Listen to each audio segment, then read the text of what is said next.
자, 우리 읽었던 베드로전서 2장 1절에서 9절까지의 말씀을 통해서 오늘 9절에 나와 있는 구절을 제목으로 삼았습니다.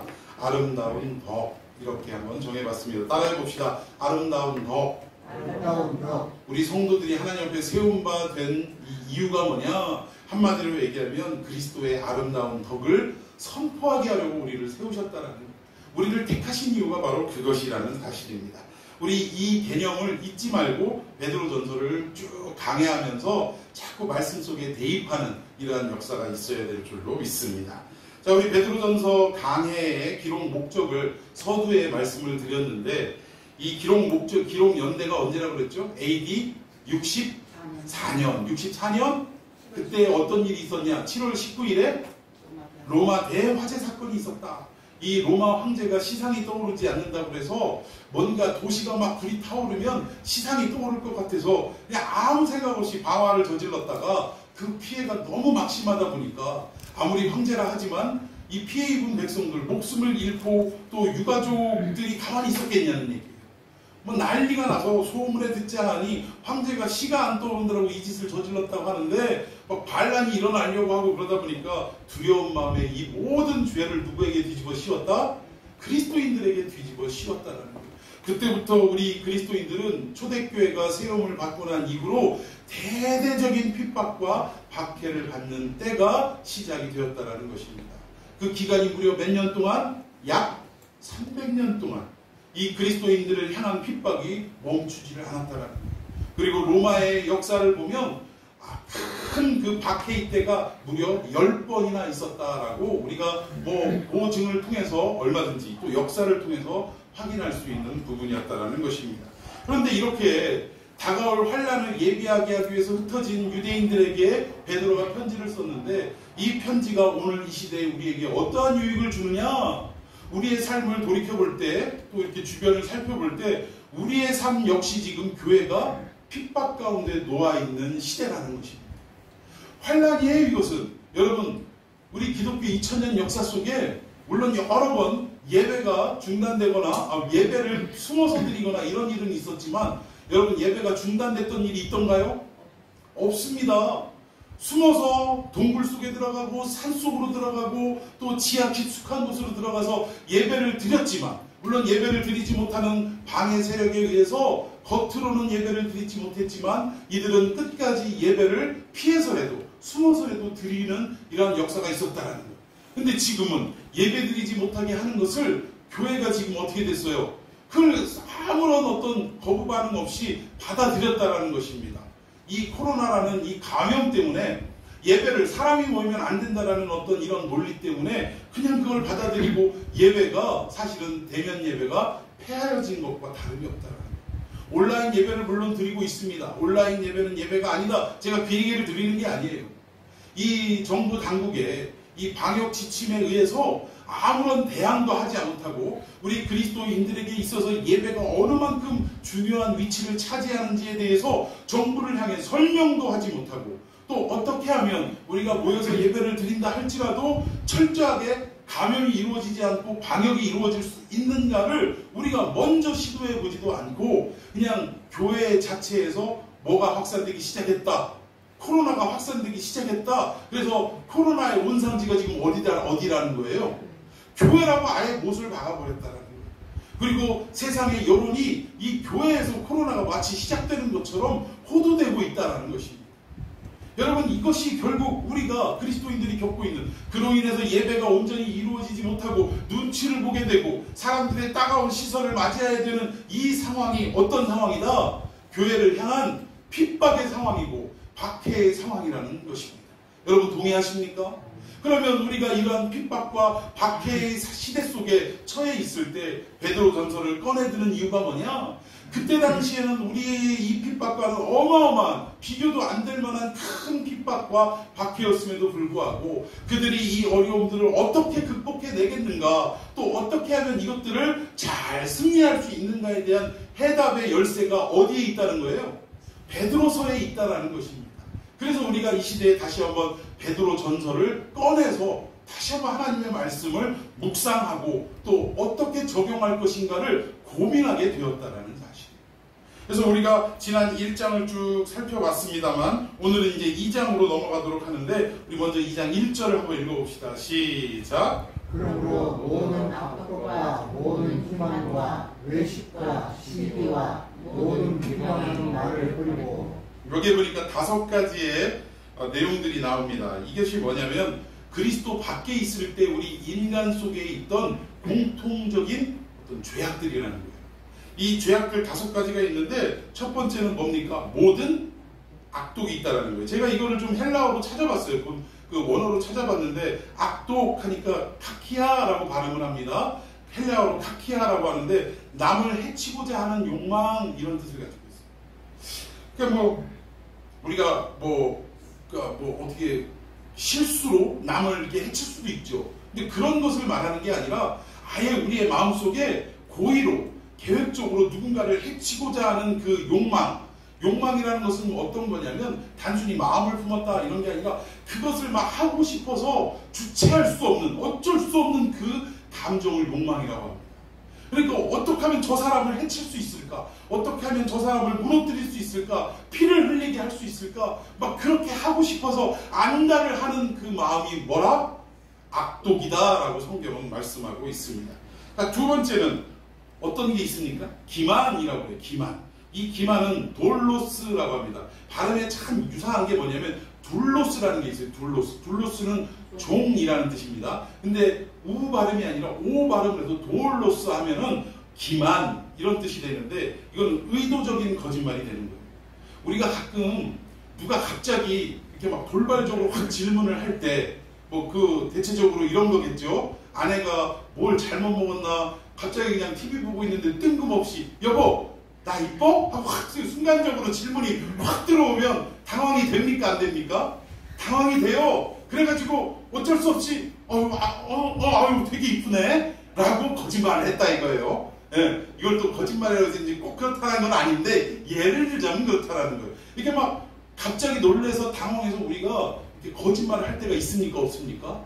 있다라는 거예요. 근데 여기서 나오는 돌로스는 그런 거짓말이 아니라 아예 이 사람을 속이려고 하는 이 사람을 기만하려고 하는 의도적인 거짓말을 기만, 돌로스라고 이야기한다는 거예요. 또 다른 뜻으로 교활함, 속임, 음흉한 꾀 이러한 어떤 해석으로도 가능하다라는 것입니다.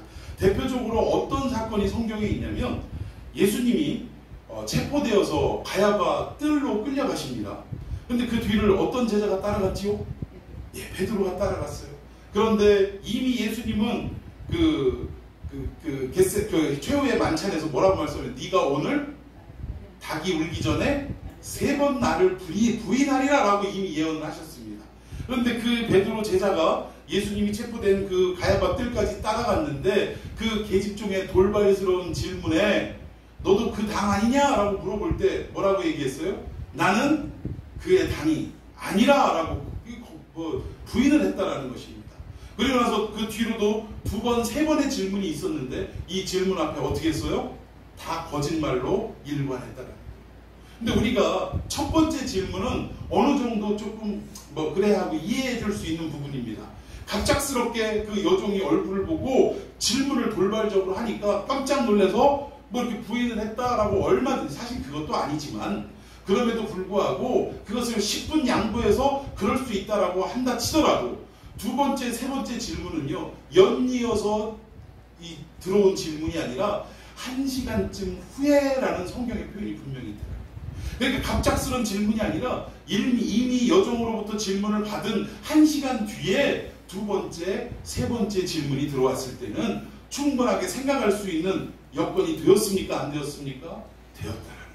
그럼에도 불구하고 부인을 했다라는 것은 이 거짓말은 돌발적인 질문에 당황해서 한 거짓말이 아니라 뭐예요? 아예 계획적으로 의도적으로 부인을 하려고 작정하고 거짓말을 한 내용이다라고 말할 수 있다는 것입니다. 그래서 여기 기만, 이 돌로스라는 것이 아주 의도적인 거짓말을 말한다라는 거예요. 근데 우리가 그리스도 밖에 있을 때 이런 마음들이 있었다는 거예요? 없었다는 거예요? 이런 마음들이 엄청나게 많았다라는 거예요. 그냥 아주 나에게 조금이라도 이익이 생기기만 한다면 상대방을 어떻게 해요? 의도적으로 거짓말을 한다라는 거예요. 오죽하면 뭐 이것을 뭐 탓하는 사람도 거의 없습니다만 세상에 이 뭐 선한 거짓말이라고 하나요? 이 거짓말 세 가지가 있는데 첫 번째는 노인이 아휴 내가 빨리 죽어야 하는디라는 이 거짓말은 진짜 이거는 거짓말이라는 거예요. 또 두 번째는 뭐예요? 장사하는 사람이 남는 거 하나도 없다고 하면서 파는 사람 이거 거짓말이라는 거예요. 또 노처녀가 시집 안 간다고 하는 게 요즘 근데 이게 거짓말도 아니더라고요. 요즘 노처녀가 시집 안 갈 거야 라고 부모님한테 하는 이 말은 거짓말이 아니라 이게 진실일 수도 있더라고요. 요즘 젊은이들이 결혼을 안 하려고 하는 추세이다 보니까 뭐 이렇게 시대에 따라서 이렇게 내려오는 이야기들도 뭐 맞는 시대가 있었지만 또 틀리는 시대도 이렇게 또 생기게 되는 것 같아요. 아무튼 이러한 어떤 거짓말들을 우리가 밥 먹듯이 예수 그리스도 밖에 있을 때는 해왔다라는 것입니다. 또 모든 악도 남을 해치려고 하는 이 마음도 얼마든지 품고 살았다라는 거예요. 그런데 우리가 그리스도 안에 들어와서는 이 마음을 가져야 한다라는 것입니까? 다 내버려야 한다라는 것입니까? 당연히 내버려야 한다라는 거예요. 그런데도 문제는 그리스도 안에 들어와 있으며 산다라고 하면서도 알게 모르게 이런 마음들이 우리 안에 남아 있습니까? 없습니까? 그게 문제라는 거예요. 그게. 자, 또 세 번째 어떤 것들이 있느냐? 외식이라는 게 있습니다. 외식은 휘포크리시스라고 발음을 하는데 여기에서 우리가 지금 쓰고 있는 마스크라는 말이 이렇게 좀 어원이 여기에 있는 거예요. 그러니까 마스크가 뭐냐면 얼굴을 가리다 이런 뜻인데 옛날에는 연극을 할 때는 지금이야 뭐 분장 정도만 하지만 옛날에는 얼굴을 아예 마스크를 가리워서 뭐 이 사람 본 얼굴을 알아보지 못하게 하는 그런 시대가 있었다라는 거예요. 그때가 이 고대 시대가 그랬다라는 것입니다. 그래서 이 외식이라는 말이 뭐냐면 연극 배우의 연기 왜 이런 말을 하냐? 얼굴에 뭐를 뒤집어 썼기 때문에 마스크를 뒤집어 썼기 때문에 가면을 뒤집어 썼기 때문에 이렇게 얘기한다라는 거예요. 그런데 이 의미가 뭐냐면 이 연극 배우가 가면을 뒤집어 쓰고 연기하는 것은 자기 본인입니까? 아니면 어떤 캐릭터를 연기를 하는 겁니까? 캐릭터 연기를 하는 거예요. 그러니까 자기의 본 모습이 아니라 어떤 의미다? 외식, 위선 이런 의미를 가지고 있다는 것입니다. 우리가 그리스도 밖에 있을 때 얼마든지 외식하고 위선을 떠는 모습들을 가지고 있었다는 거예요. 근데 교회 안에 들어왔음에도 예수 그리스도의 품 안으로 들어왔음에도 우리 안에 이 위선과 외식의 모습이 아직까지 남아있다는 거예요. 교회에 오면 할렐루야 이렇게 얘기하고 밖에 나가면 어때요? 저도 뭐 운전하다가 뭐 수시로 그런 일들을 많이 겪는데 사람을 깜짝깜짝 놀래키고 아주 매너 없는 행동을 하는 사람들을 보면 우리도 모르게 그냥 자연스럽게 그냥 뭐 무조건 반사로 그냥 입에서 탁 튀어나오죠. 뭐 이게 욕이 나오기도 하고 험한 말이 나오기도 합니다. 참 이것을 우리가 끝까지 훈련을 해나가는 삶을 살아야 한다는 거예요. 또 네 번째 무엇이 있냐? 질투라는 게 있네요. 푸도노스라고 발음을 합니다. 근데 질투, 시샘. 근데 원래 이 질투라는 것은 좋은 겁니까? 나쁜 겁니까? 질투, 좋은 걸까요? 나쁜 걸까요? 사실은 질투가 문제가 있는 게 아닙니다. 우리 하나님의 속성 중에서도 뭐라고 표현하셨냐면 나 여호와는 질투하는 하나님인즉. 그래서 이 의미를 어디에다 놓고 쓰셨냐면 나는 우리들을 향해서 우리 인간들을 향해서 당신의 백성들을 향해서 나는 너만 사랑한다. 그러니까 너도 누구만 사랑해라. 나만 사랑해라 라고 하는 이 마음에 우리 백성들이 당신의 그 거룩한 권속들이 시선을 하나님이 아닌 다른 곳을 바라보게 되면 하나님도 어떻다라는 거예요? 질투를 느끼시더라 이거예요. 우리 부부끼리도 그러지 않습니까? 남편이 부인이 아닌 다른 여자들에게 시선을 자꾸 이렇게 돌리고 이러면 왠지 모를 그 어떤 질투심이 우리 안에서 이렇게 막 솟아나게 되잖아요. 마찬가지라는 거예요. 하나님도 사실은 우리를 향해 얼마나 사랑하시는지 질투하는 하나님이라고까지 표현을 하더라는 것입니다. 그럼에도 불구하고 이 질투가 그냥 단순히 나만 사랑했으면 좋겠다 이런 어떤 마음에서 그치면 다행인데 이것이 확대되거나 잘못된 방향으로 흘러가게 되면 이 질투로 인해서 무서운 범죄가 또 일어나기도 한다는 거예요. 그러니까 이게 원래 질투 자체는 문제가 되는 것은 아닙니다만 이 질투가 빗겨나갈 때 문제가 되더라는 거예요. 자, 그리고 다섯 번째 마지막입니다. 비방이라는 어떤 우리가 그리스도 안에 있지 않을 때의 그런 마음들이 있는데 이거는 카타라리아라고 표현을 하는데 어떤 뜻이냐? 나쁘게 말함, 비방함, 말 그대로 비방하는 게 남을 아주 안 좋게 이렇게 평가하고 다니는 것을 말하는 것입니다. 근데 이게 우리 죄로 말하면 이 명예훼손죄에 해당이 되는 겁니다. 이 사람에 대해서 아주 평가절하를 해서 사람들로 하여금 아주 명예가 땅에 떨어지게 만드는 이러한 행위. 근데 재밌는 게 이 법이요, 실제로 있는 일을 이야기를 해도 명예훼손죄에 해당이 된다고. 난 이게 참 이해가 안 되더라고요. 참 정말 그럴까? 왜 이럴까? 하여튼 어쨌든 이미 이 사람은 명예가 없는 사람일 텐데 있는 사실 그대로로 이 사람을 평가하자면 더 이상 이 사람은 어떤 명예를 따지기에는 조금 뭔가 한참 빗나가고 한참 빗나간 사람인데, 그런 사람들의 명예까지도 우리가 지키고 또 법으로 처벌을 받는다, 좀 납득은 안 되더라고요. 아무튼 이 5가지의 내용들을 소개하고 있는데, 이것이 어떻게 되어야 되냐? 그리스도 안으로 우리가 들어왔다면, 즉 예수 믿는 사람이 되었다면 이 모든 5가지의 속성들, 악독, 기만, 외식, 질투, 비방, 이 모든 감정들이 그리스도 안에서 다 어떻게 해야 되냐? 우리 속에서 다 내보내야 되는 이러한 어떤 성품들이다라고 성경은 말씀하고 있습니다. 여러분, 이게 왜 중요하냐면, 거듭 말씀드리지만 베드로전서는 무엇을 위해서 기록한 책이다? 다가올 핍박을 극복해 나갈 수 있는 비결을 알려주는 책이라고 말씀을 드렸어요. 그러면 우리가 정말 이 다가오는, 또는 이미 우리 안에 가득 차 있는 핍박과 어떤 박해들로부터 벗어나고 극복하고 승리하려면 첫 번째 비결이 뭐냐? 이 5가지의 성품들을 우리 속에서 다 어떻게 해야 된다?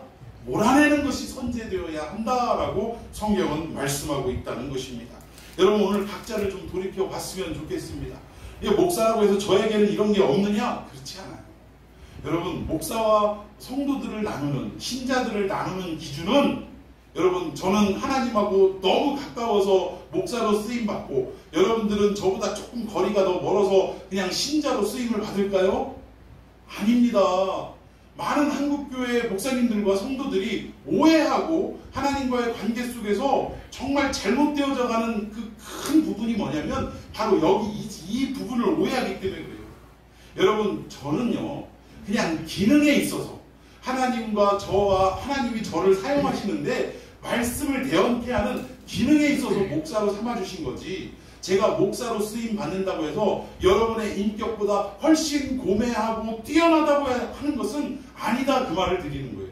물론 일부 목사님 중에서는 정말 인격적으로도 훌륭하신 분들이 많이 있습니다만, 그분이 인격이 훌륭하기 때문에 목사로 쓰임 받는 것이 아니라, 비록 여러 가지로 부족하고 연약함이 있다 할지라도 하나님께서 내가 너를 통해 내 의도를 성도들에게 전달하는 스피커로, 메신저로 너를 좀 활용을 해야겠다라고 해서 선택하시면 목사로 쓰임을 받는 거예요. 여러분, 동의하십니까? 그리고 여러분들은 신자라고 하지만, 목사를 통해서 하나님의 말씀을 배우는 입장이라고 하지만, 기능적인 측면에서의 신자이지 사실은 하나님이 누구를 사랑하시고 누구를 어여삐 여기시고 아끼시는지는 아무도 몰라요. 목사를 더 사랑할 수도 있지만 목사보다 여러분들을 더 사랑할 수도 있는 게 그게 현실이라는 것입니다. 그래서 여러분, 지위 때문에, 어떤 직분 때문에 하나님과의 거리를 가깝다, 멀다라고 판단하지 마시고요. 그 사람이 하나님의 말씀을 듣고 얼마만큼 그 말씀에 순종하며 살아가는가를 하나님은 가장 이뻐하시는 것을, 사랑하시는 것에 최주안점으로 두시더라는 사실입니다. 여러분, 믿습니까? 그래서 저보다도 여러분들이 하나님의 사랑을 더 크게 받을 수도 있다는 것입니다. 근데 그것이 무엇이냐? 오늘 이 5가지의 속성들이 우리 그리스도 밖에 있을 때 있었던 이 속성들을 어소속히 그리스도 안으로 들어왔을 때 다 내버리고 새로운 피조물로 거듭나는 것, 새로운 성품으로 거듭나는 것이 선행이 되어야 한다. 이것이 핍박받는 교회와 성도들이 승리할 수 있는 첫 번째 비결이다라고 말씀하고 있다는 것입니다. 여러분, 본문으로 다시 돌아가서 2절을 한번 읽어보도록 합니다. 2절 시작. 너희들 같이 순전하고 신령한 자를 삼아라. 이는 그로 말미암아 너희로 구원에 이르도록 자라게 하려 함이라. 아멘. 옛날 그 분유 광고가 기억이 나는데요.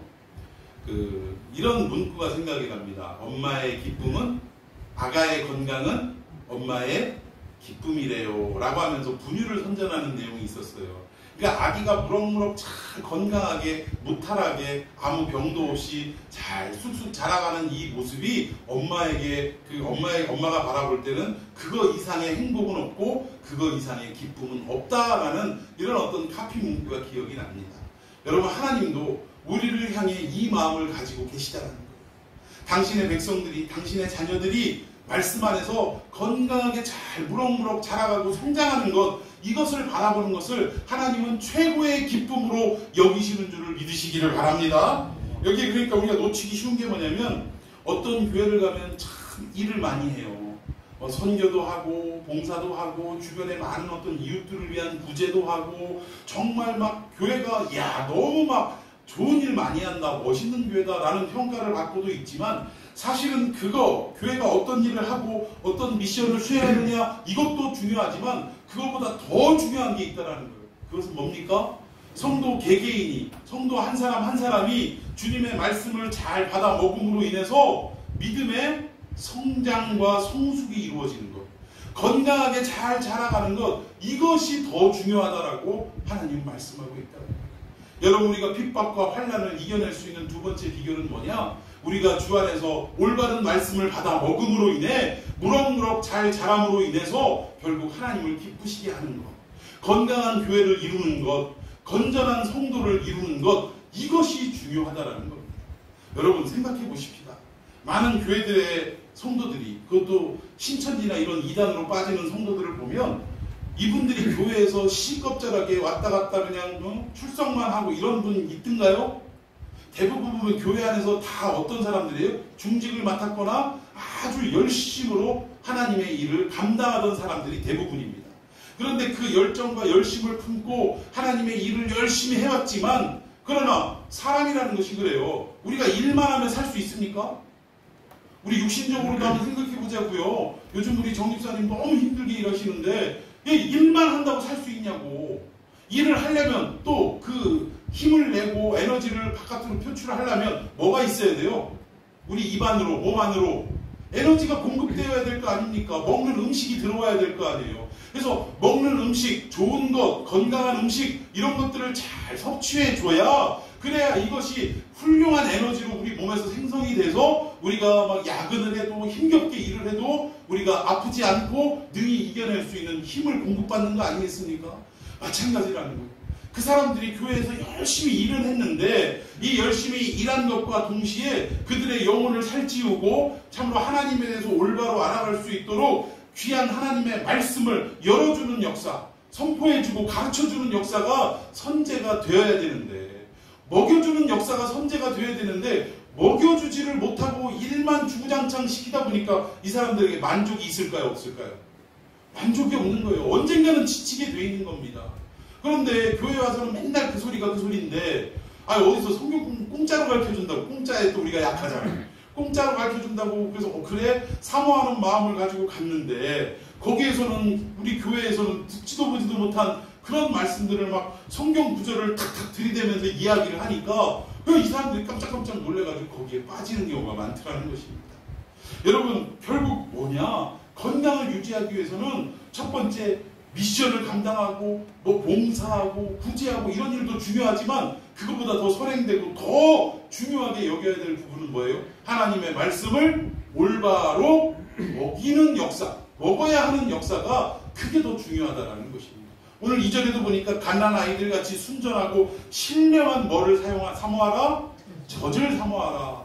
미루어 볼 때 오늘 이 편지를 받는 성도들은 신앙적으로 성숙한 성도는 아니었던 것 같습니다. 왜냐? 의의 식물, 단단한 식물을 먹였어야 성숙한 성도라고 우리가 판단할 수 있는데, 여기에서는 뭐를 사모하라? 젖을 사모하라. 신령한 젖이라는 것은 결국 하나님의 말씀을 나타내는 것이지만, 이 하나님의 말씀 가운데서도 깊고 오묘한, 정말 우리가 영적으로 성장되고 성숙되었을 때 얼마든지 아멘하고 받아들일 수 있는 말씀이 아니라 그냥 보편타당하고 또 이 말씀을 기초로 쭉 먹여야 이제 아장아장 걸음마에도부터 시작할 수 있는 이런 단계이기 때문에 신령한 젖을 사모하라. 그래서 어디에 이르도록? 구원에 이르도록 하라라고, 자라가게 하라라고 그렇게 말씀하는 내용이라는 것입니다. 여러분, 오늘 이 시대에도 건강한 교회를 이루고 또 또 성숙한 교회와 성도를 이루기 위해서는 어떻게 해야 되느냐? 우리 성도들의 성품이 더 중요하다. 저는 분명하게 말씀드립니다. 우리가 선교를 하는 것과 전도를 하는 것, 구제를 하는 것, 봉사를 하는 것 너무나 중요한 겁니다. 우리 그리스도인에게는 없어서는 안 될 덕목 가운데 한 가지들이라는 거예요. 여러 가지들이라는 거예요. 그럼에도 불구하고 이것보다 더 기본이 되어야 되고 더 중심에 자리 잡아야 하는 것은 뭐냐? 그리스도께서 우리에게 보여주신 그리스도의 성품을 우리가 본받고 닮아가는 것, 이것이 더 중요하다는 거예요. 우리가 그리스도의 성품을 담지 못하면 결국 우리가 행하는 선교나 전도나 구제나 봉사나 기타 등등 모든 것들은 다 뭐예요? 물거품이 될 수밖에 없다라는 것입니다. 사상부각이라고 그러죠. 모래성에 아무리 큰 성을 쌓아봐야, 모래밭에 아무리 큰 성을 쌓아봐야 어떻게 돼요? 바람이 불고 파도가 치고 이렇게 되면 순간 무너지게 되는, 비가 나고 창수가 오면 이내 무너질 수밖에 없다라는 것입니다. 그래서 성도의 온전한 그리스도를 닮은 성품, 이것이 교회의 진정한 가치라는 거예요. 그러니까 두 번째는, 첫 번째는 뭐냐? 우리가 그리스도 밖에 있을 때 가졌던 당연히 버려야 할 이 못된 습성들 5가지의 내용들을 다 그리스도 밖으로, 우리 몸 밖으로, 우리의 영 밖으로 다 내보내는 역할을 해야 되고, 두 번째는 뭡니까? 교회가, 성도가 건전하게 자라가고 성숙하게 자라가야 하는데, 그러기 위해서는 하나님의 말씀을 꾸준히 먹음으로 말미암아 우리 안에 하나님의 말씀을 따라 순종함으로 나타나는 그리스도의 성품이 자연적으로 이루어져야 되는 것, 이것을 지금 성경은 말씀하고 있다는 것. 이 두 번째 것들까지 선행이 되어야 우리에게 어떤 환난과 핍박과 고통이 찾아온다 할지라도 우리는 흔들리지 않고 어떻게 할 수 있다? 이겨낼 수 있다, 이 말입니다. 여러분, 우리 안에 정말 그리스도의 성품, 하나님의 말씀을 받고 그대로 순종하는 삶이 이루어졌다면, 여러분, 이 코로나로 인해서 대면 예배냐 비대면 예배냐라고 얘기할 때 여러분, 우리가 흔들릴 일이 있겠습니까? 없겠습니까? 흔들릴 일이 없는 거예요. 여러분, 아마 이 상황이 찾아왔을 때 교회에서 제일 먼저 했어야 될 일은 뭐냐? 이 코로나가 어떠한 경로로 감염이 되느냐? 그러면 비말을 통해서 감염이 된다, 침을 통해서 감염이 된다. 그런다면 우리가 서로 간에 이 비말이 전파되고 전염되지 않게 하려면 최우선적으로 해야 될 일이 뭐냐? 마스크라면서요. 그게 마스크라면서요. 그 마스크와 함께 혹시나 이 마스크를 뚫고도 나올 수 있는 비말이 있을 수 있으니까 거리두기를 하자면서요. 그럼 저는 교회가 세상에서 방역을 자꾸 강조할 때 이거부터 생각을 하고 연구를 했어야 된다고 생각합니다. 먼저 거리를 두면서 마스크를 쓰고, 이 마스크로도 해결이 안 될까 싶어서 뭘 또 거기다 뒤집어 쓰냐? 요즘 비닐로 된 거 아세요? 머리에다가 이렇게 띠쓰고 이렇게 탁 내리면 비닐로 해가지고, 이거 쓰면요, 우리의 이 비말이 상대방으로 나갈 일이 없어요. 1차 마스크에서 다 걸러주고 2차적으로 이 비닐을 벗어나지를 못하기 때문에 이거는 감염이 일어날 수가 없다라는 것입니다. 그러면 우리 교회가 처음에 그걸 연구하고 우리는 이 코로나 바이러스의 감염을 막기 위해서 이러이러한 조치를 먼저 국가가 하는 것 이전에 먼저 실행하고 있다, 이렇게 해보니까 전혀 감염이 이루어지지 않더라. 이것이 교회 안에서 계몽운동이 일어났어야 한다는 것입니다. 그런데 교회가 하나가 아니라 그냥 각계전도 다 뿔뿔이 그냥 저 하자는 대로 다 하고 이러다 보니까 어떤 교회는 방역을 지켜서 확진자가 나오지 않고, 어떤 교회는 세상에 들어오는 성도들에게 소독한다고 소금물을 갖다가 그냥 그 분무기로 뿜어대니 이거는 아예 뭐예요? 기름에 지푸라기 불 붙은 데다가 기름을 퍼붓는 것과 똑같다라는 거예요. 아니 그렇게 해가지고 무지해가지고 이거 어떡하자는 거예요. 그러니까 아무튼 참 너무 안타까운 현실이 아닐 수 없다는 것입니다. 우리가 이렇게 했을 때 흔들리지 않는, 우리는 어떠한 상황 옆에서 예배를 포기할 수 없는데 포기하지 않아도 되는 이유가 뭐냐? 우리는 철저하게 이렇게 방역이 돼서 감염자가 확산되고 있지 않지 않느냐라고 정부 당국에다가 아주 자신 있게 내놓아야 한다는 것입니다. 그랬다면 교회를 문 닫게 하는 일은 없었다라는 거예요. 참 너무 답답하기 이를 데가 없어요. 아무튼 하나님은 이렇게 우리가 건강한 성품을 가진 건강한 교회를 이루기를 원하시는데, 여러분 갈라디아서 5장에 보면 우리가 잘 아는 성령의 9가지 열매가 나옵니다. 사랑, 희락, 화평, 이거 옛날에 그 시험 볼 때 사이와 오자향, 뭐 충원절 이래가지고 9개 외우고 막 그걸 받아 적고 쓰고 이랬던 기억이 나는데 사희화, 사랑, 희락, 화평, 오양, 뭐 오래 참음, 양선, 자비, 또 뭐 충원절, 충성, 온유, 절제 이렇게 9가지의 열매가 있는데요. 우리는 이 9가지를 따로따로 생각할 때가 참 많아요. 그래서 뭐라고 표현하냐면 저 사람은 사랑은 참 충만한데 화평이 없어. 이게 말이 돼요, 안 돼요? 사랑이 있는데 화평이 없다니요. 참 저 사람은 충성은 있는데 절제가 없어. 이게 말이 됩니까, 안 됩니까? 성립 자체가 안 돼요. 여러분, 이 9가지 열매는 따로따로 존재하는 게 아니라 이게 한 덩어리라는 사실을 믿으시기 바랍니다. 그리고 성경에 보면 이 열매 자체가요, 복수로 쓰여지지 않고 단수로 쓰여져 있어요. 이 성령의 9가지 열매 할 때 이 열매가 단수라는 거예요. 그러면 9가지로 표현은 되지만 이것이 한 개라는 거예요? 여러 개라는 거예요? 하나라는 것입니다.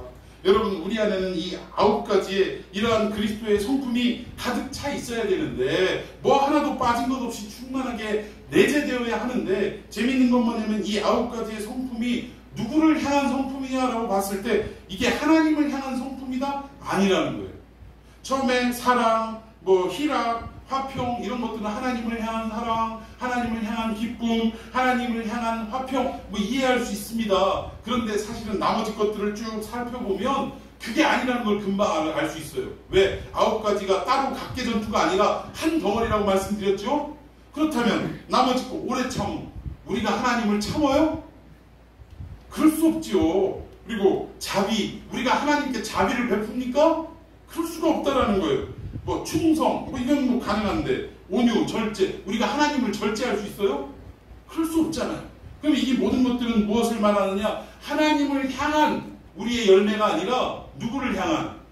인간을 향한 열매라는 거예요. 우리가 그리스도 안에 새 사람이 되었다면 우리 안에 그리스도의 성품으로 무장이 되어야 되는데, 그것을 갈라디아서 5장에서는 성령의 9가지 열매라고 말하고 있는데, 이 9가지 열매는 다 누구를 향한 것이냐? 인간을 향한 것이다 라고 우리가 결론으로 내릴 수가 있다라는 것입니다.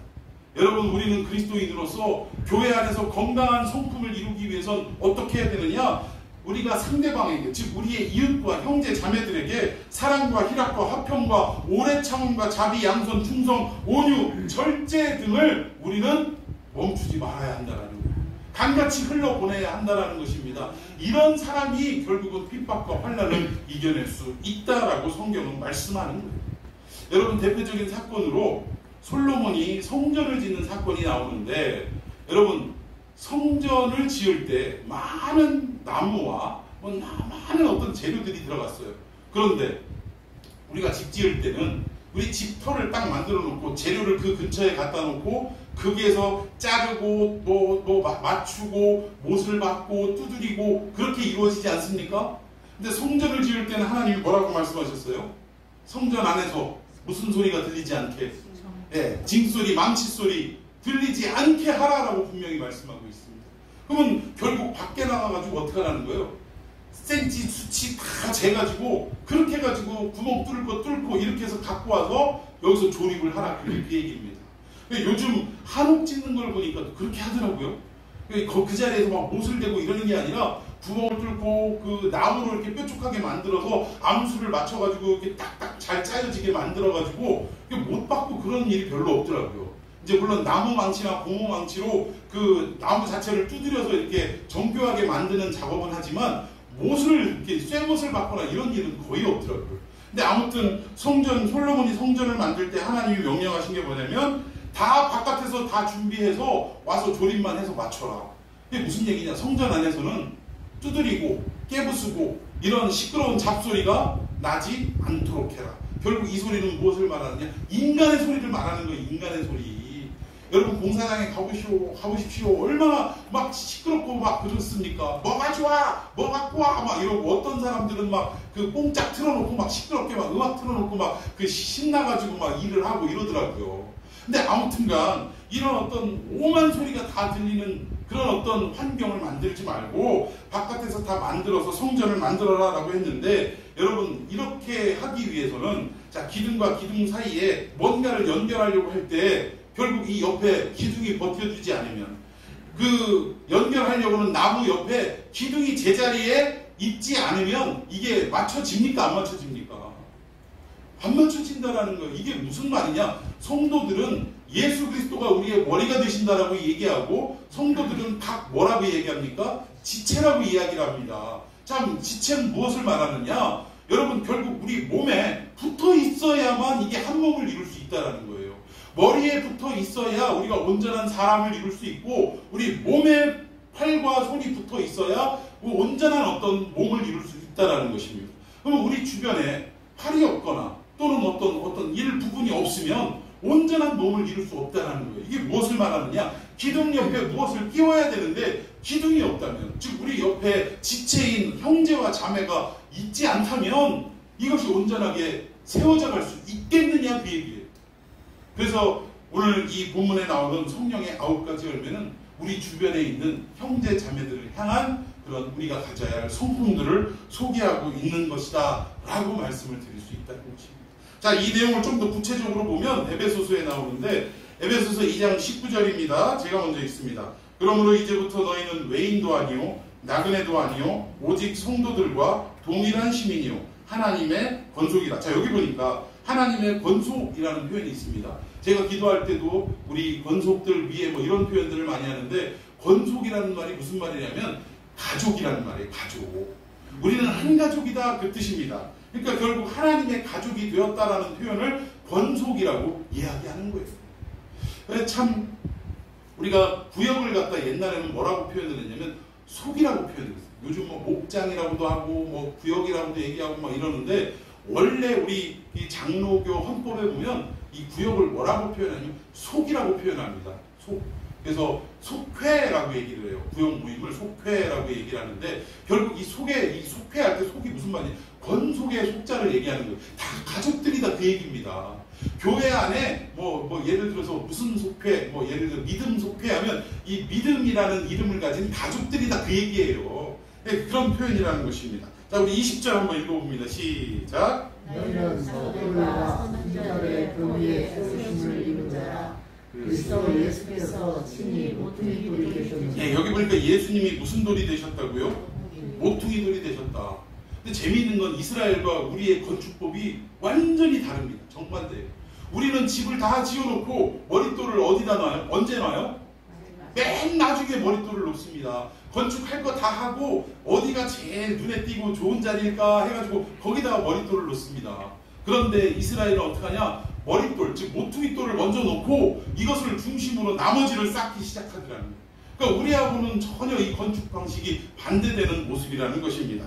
자, 그러니까 결국 이 모퉁이돌은 누구를 말하느냐? 예수 그리스도를 말하더라는 거예요. 그러니까 우리가 성전되어서 우리 스스로가 건축이 되어져 가야 되는데, 무엇을 시작점으로 건축을 하느냐? 예수 그리스도를 시작점으로 우리가 성전되는 건축이 이루어져야 한다라는 것을 말씀하고 있다는 거예요. 자, 21절 시작. 그 안에서 건물마다 서로 연결하여 주 안에서 성전이 되어. 예, 여기 재밌는 표현이 있네요. 건물마다 서로 연결하래요. 여러분, 우리는 고린도전서 6장 19절 말씀처럼 성령이 거하시는 각자의 전인 줄로 믿습니다.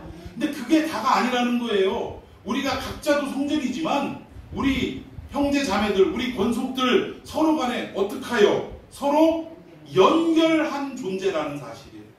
나 하나만 성전이 아니라 나와 이 건물이라는 것이 하나로 딱 끝나는 게 아니라 이 건물과 저 건물이 연하여지고 또 그 다음 건물이 연하여지고 다 하나로 이루어졌다라는 거예요. 여러분, 혹시 세종의 그 청사에 가보신 적 있습니까? 안에 들어가 보니까요, 생긴 건 똑같은데 이게 어떻게 되냐면 전부 다 이어져 있어요. 전부 다. 그 큰 건물들과 각 부처마다 다른 건물을 독립적으로 가지고 있는데, 이 독립적인 건물이면서도 이 건물마다 다 연결이 돼 있어서 그냥 제가 볼 때는 걸어서 다닐 게 아니라 그 안에서 뭐 바퀴 달린 거 좀 타고 다니면 좀 신속하게 움직일 수 있을 것 같더라고요. 근데 뭐 그렇게 다니시는 분은 없어요. 눈치 보느라고. 공무원들은 그렇더라고요. 근데 아무튼 다 연결해가지고 건물이 하나로 이루어졌다는 것입니다. 그러니까 우리 성전도 그렇다는 거예요. 각자 부처가 독립적으로 지어진 것과 같이 우리 한 사람 한 사람도 성령이 거하시는 전들이지만, 그러나 이것이 하나로 끝나는 것이 아니라 서로가 서로를 연결하여 지어지는 하나의 공동체라는 것을 잊지 말아야 한다는 것입니다. 그리고 결국 이것이 주 안에서 온전한 성전이 되는 것이다 라고 말씀하고 있다는 거예요. 자, 우리 22절 더 읽어봅시다. 시작. 너희도 성령 안에서 하나님의 거하실 처소가 되기 위하여 그리스도 예수 안에서 함께 지어져 가는 예, 여기서 부사 예수 안에서 함께 지어져 가느니라. 그러니까 누구 하나 잘났다고 누구 하나만 막 이게 아니라는 거예요. 우리는 공동체, 형제, 자매로 함께 지어져 가는 존재들이라는 사실입니다. 그러니까 나 하나만 잘 된다고 끝나는 게 아니라는 거예요. 가끔 어디 부흥회나 수련회 같은 데를 보면 이 교육자들이 이런 말씀을 하시는 경우가 있더라고요. 수련회마다 주인공이 있다는 거예요. 그러면서 누구 하나 특출나게 은혜 받는 사람이 있다 그 얘기입니다. 그래서 수련회나 부흥회마다 주인공이 한 사람씩 있는데 그 주인공이 내가 되기를 사모하면서 이 부흥회에 임했으면 좋겠다 뭐 이런 얘기를 하면서 시작하더라는 거예요. 근데 여러분 하나님의 말씀의 원리로 살펴보면 그 말은 틀린 말이에요. 잘못된 말입니다. 여러분 부흥회 한 사람을 위해서 부흥회하는 거 봤어요? 이 부흥회를 한다고 하면 모두가 은혜받고 모두가 변화받고 모두가 새 생명과 새 사람을 덧입는 역사가 일어나기를 사모하는 마음으로 부흥회를 하는 거지. 누구 한 사람 막 그냥 무슨 이렇게 충격 먹어가지고 막 은혜 받아가지고 막 춤추고 난리치고 또 곁들이는 건 또 뭐예요? 그런 사람들한테 꼭 이 부흥 강사 그걸 꼭 연결시키더라고요. 은혜만 받고 끝난 게 아니라 결국 뭐예요? 그 사람이 집을 팔든 뭐를 하든 헌금을 막 왕창한 이런 걸 자꾸 얘기하더라고요. 여러분 틀렸습니다. 부흥회든 수련회든 무엇이 되었든 이 부흥회나 수련회의 목적은 우리가 함께 연하여 지어져 가고 함께 거룩한 성전을 이루어가는 거기에 목적이 있는 줄을 믿으시기를 바랍니다. 이걸 성경이 강조하는데 뭔 주인공이 있다는 거예요. 그러니까 우리가 참 이런 내용들을 보고 이러한 마음으로 이러한 모습으로 우리가 젖을 먹으면 신령하게 건강하게 잘 자라가야 한다. 이거를 성경이 말씀하고 있다는 것입니다. 자, 다시 본문으로 돌아가서 3절 한번 읽어보겠습니다. 3절 시작. 4절까지 시작. 너희가 주의 인자하심을 맛보았으면 그리하라. 사람에게는 버림받았으나 하나님께는 택하심을 입은 보배로운 산돌이신 예수께 나아가. 여기 보니까 너희가 주의 인자하심을 맛보았으면 어떡하라? 그리하라. 너희들이 거룩한 신령한 젖을 먹어봤으면 그렇게 하래요. 어떻게? 우리 안에 5가지의 모든 더러운 것들을 다 내버리고 온전한 그리스도의 성품을 갖되 누구를 향한? 우리 형제 자매 인간들을 향한 사랑으로 성품으로 똘똘 뭉쳐서 성전으로 이루어져 가되 혼자만 잘났다고 이루어져 가는 게 아니라 우리 옆사람 권속들과 함께 어떻게 하라는 거예요? 함께 공동체를 이루며 이루어가라. 이걸 맛봤으면 어떻게 하라는 거예요? 그렇게 하라는 거예요. 그렇게. 여러분 믿습니까? 자, 우리 4절에 보니까 사람에게는 버림받아 되었는데 하나님께는 택하심을 입은 보배로운 산돌이신 예수께로 나아가라 라고 말씀하고 있습니다. 여기 산돌이 나오는데 우리 아는 이미 소천하신 장모님 가운데 그 회사 이름을 산돌 석재라고 이렇게 이름을 지으신 분이 있어요. 그래서 참 저는 이제 10대 후반 때 이제 거기에 들어가서 일을 했으니 산돌이 뭔가 한참 헤맸어요. 나중에 보니까 성경에 나오는 이야기더라고요. 오늘 본문에 나오는 이야기입니다. 이 산돌이 결국 누구를 의미하느냐? 예수님을 의미하는 거다 이거.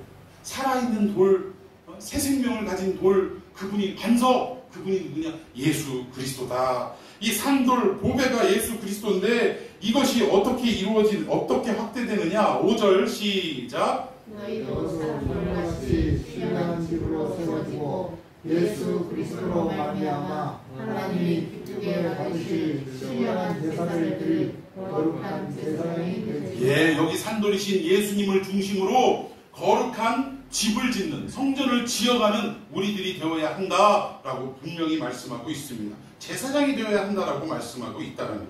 자, 여기 보니까 이 산돌이자 보배라고 표현하고 있는데 이 보배를 건축자들의 버린 돌이라 라고 성경에는 말씀하고 있습니다. 6절 7절 한번 읽어볼까요? 시작. 성경에 기록되었을 때 보라 내가 택한 보배로운 모퉁이 돌을 시온에 두노니 그를 믿는 자는 부끄러움을 당하지 아니하리라 하였으니 그러므로 믿는 너희에게는 보배이나 믿지 아니하는 자에게는 건축자들이 버린 그 돌이 모퉁이의 머릿돌이 되고, 여기 보니까 믿지 않는 자들에게는 버림받은 돌인데 믿는 우리들에게는 어떤 돌이라고요? 보배로운 산돌이라고 표현하고 있다. 보배로운 돌이다라고 말씀하고 있다는 것입니다. 자, 그렇다면 왜 다른 사람들에게는 버림받은 쓸모없는 돌로 보이는데 우리에게는 보배로운 돌로 보이느냐? 궁금하지 않으세요? 예수님이 이 땅에 오셨는데 많은 종교 지도자들은 그를 버림받은 돌, 못 쓸 돌, 그냥 어디다 갖다 그냥 길바닥에 내던질 돌로 예수님을 봤다는 거예요.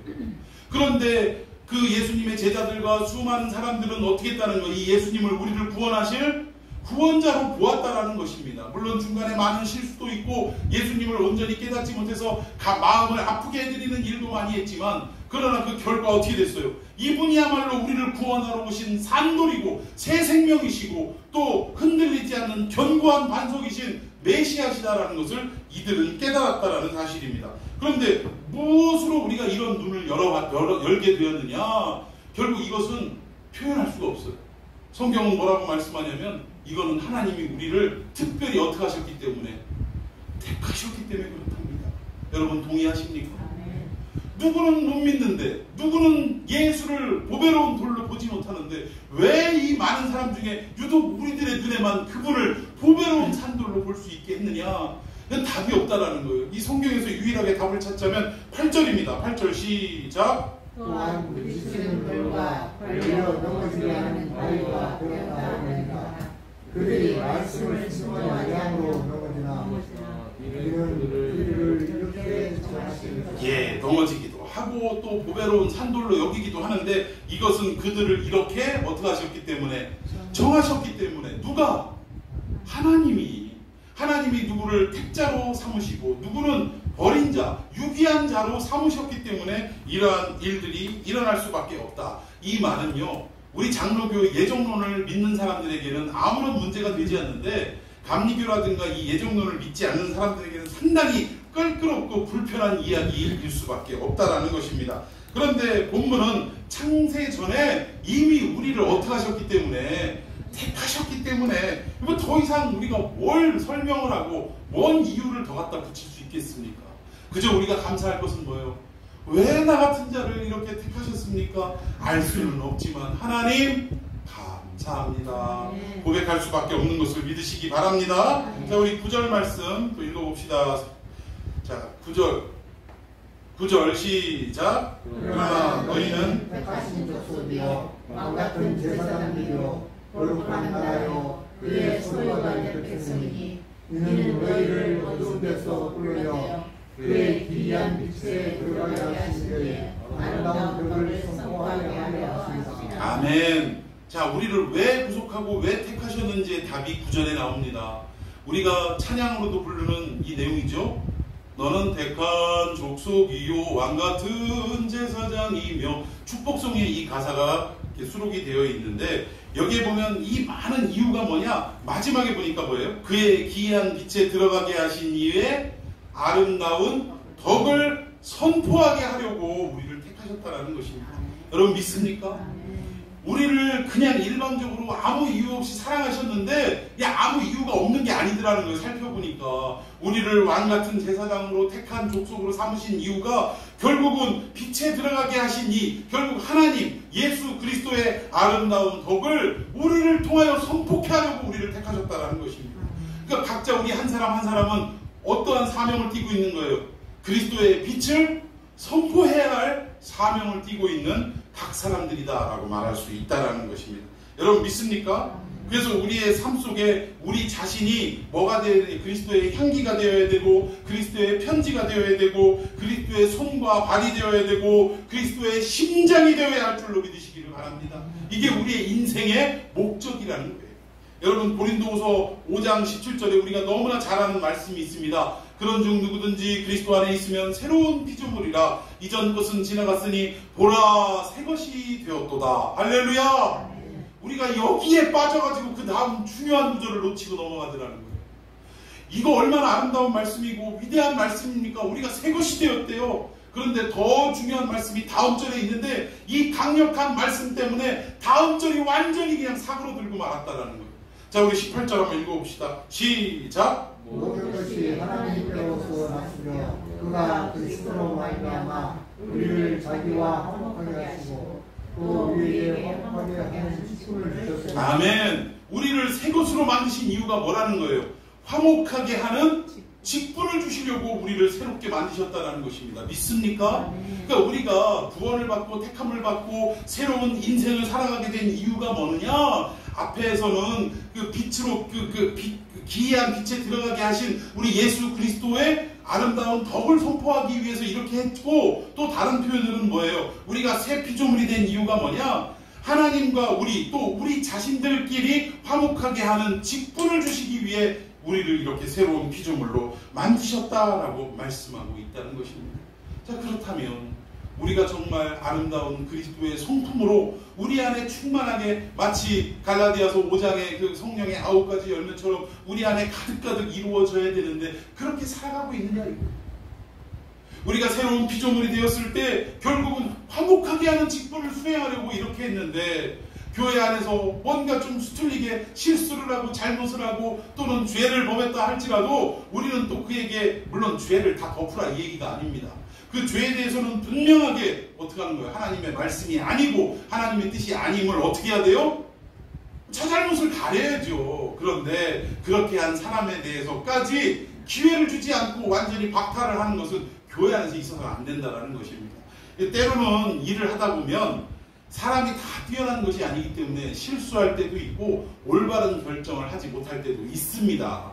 이거는 어떤 사람이냐? 교회 안에서 그래도 중직이라고 하는 사람들이 일을 하다 보면 이런 일들을 경험하게 된다라는 거예요. 그런데 세상에서 좀 똑똑하다고 하는 사람들이 이거를 용납을 못하는 경우가 있다라는 거예요. 아니 말이지 무슨 교회를 이딴 식으로 하냐고 말이지.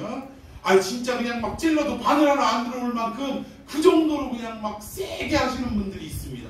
그런데 여러분, 우리 교회는요 이래서는 안 된다라는 것입니다. 교회는 결국 뭐냐, 우리 안에 아까 그리스도 안에 들어오기 전에 있어서는 안 될 있었던 그 5가지의 잘못된 성품들을 다 내버리고 예수 그리스도의 성품이 우리 안에 있어야 되는데, 예수 그리스도의 성품이 뭔가를 봤더니 용납하고 기회를 또 주고 자비를 베풀어주고 오래 참아주고 이런 것들이라는 사실을 믿습니까? 그래서 우리가 교회 안에서 이런 일이 일어날 때 어떻게 되냐, 우리 주제가는 뭘로 삼아야 되느냐, 세상 노래도 있더라고요. 난 참 뭐처럼 살았군요, 바보처럼. 교회 안에 이게 주제가가 되어야 할 줄로 믿습니다. 나는 비록 똑똑하고 잘 알아요. 그럼에도 불구하고 세상 같으면 이것을 막 잣대대고 칼로 막 난도질을 하고 각을 딱 잡아가지고 이건 아니고 이건 맞고 이래야 되는데, 교회 안에서는 알면서도 어떻게 하는 거예요? 용납하고 기회를 또 주고 넘어가주고. 이게 결국 누가 하는 짓이요? 바보들이 하는 짓이에요. 바보들이. 알면서 당하는 건 바보예요, 세상에서 볼 땐. 그래서 우리 그리스도인들을 뭐라고 얘기하냐면 바보라고 얘기하는 거예요. 그래서 여러분, 그러나 이 바보처럼 살아가는 삶이 우리 교회의 주제가가 되어야 한다라는 것입니다. 느슨해져야 한다라는 거예요. 너무 똑부러지지 말자 이거예요. 그래서 좀 여유도 좀 주고, 우리가 생겨먹은 자체가 어떤 사람은 천성이 나는 그래가지고 안 된다는 그런 분들도 있는데, 여러분 천성이 그래도 그 천성을 맞추신 분도 누구셔요? 하나님이세요. 그럼 그 천성 고칠 수는 없어도 잘 아름답게 활용할 수 있을까요? 없을까요? 있다라는 것입니다. 여러분, 저는 이해하지 못하고 용납하지 못할 말이 뭐냐면, 나이 40이 넘으면 그 사람을 고칠 수 없다라고 얘기해요. 일리는 있죠. 세상적으로는 그거 못 고칩니다. 그런데 여러분, 생각해 보십시다. 이 말은 얼마나 불경스러운 말이냐면, 성령께서 우리 인간 하나의 성품을 고치지 못한다 그 말입니까? 우리 하나님이 그런 능력도 없다 이거예요? 그렇지 않습니다. 성령님은 우리 안에 임하시면 우리가 생각했던 모든 사고의 방향을 전환시킬 줄로 믿습니다. 물론 중간중간에 그 막 천성이라고 말하는 성품들이 툭툭 튀어나오지만 그 천성조차도 하나님은요, 하나님의 영광을 위하여 올바른 방향으로 쓰임받도록 전환시켜 주시더랍니다.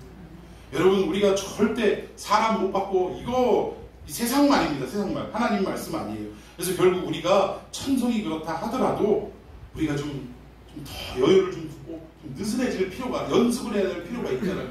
여러분 생각해 봅시다. 만약 우리 예수님이 우리처럼 똑 부러지는 성격이었다고 생각해 봅시다. 여기 천국 갈 수 있는 사람 한번 손 한번 들어보세요. 우리 다 지옥이요, 다. 예수님이 똑 부러져서 봐. 베드로 요거 봐라. 너 요거. 요한 너 마태 도마. 아이고 요거 도마. 너 봐. 너 아무도 나만할 자가 없다는 거예요.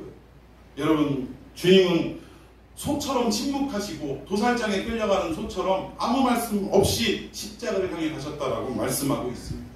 그렇게 행한 로마 병정들까지도, 또는 이스라엘의 종교 지도자들까지도 그들을 어떻게 하셨다고요? 용서하시고 용납하셨다라고 말씀하고 있습니다.